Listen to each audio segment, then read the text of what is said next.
Hey guys, in this video I will show you how to switch characters on GTA 5 Online. Alright, let's begin. To switch characters in GTA 5 Online, start by opening the pause menu. You can do this by pressing start on your controller or escape on your keyboard. Once the pause menu is open, navigate to the Online tab. Scroll down through the options until you find Manage Character, then select it. After selecting this option, the game will take you to the character selection screen at the police station. Here you will see all available character slots linked to your account.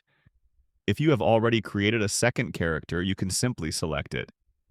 If you have not created another character yet, you can use an empty slot to create a new one.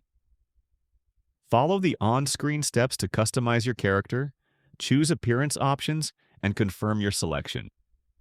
To switch between characters, click on the character you want to use or navigate using the shoulder buttons on your controller.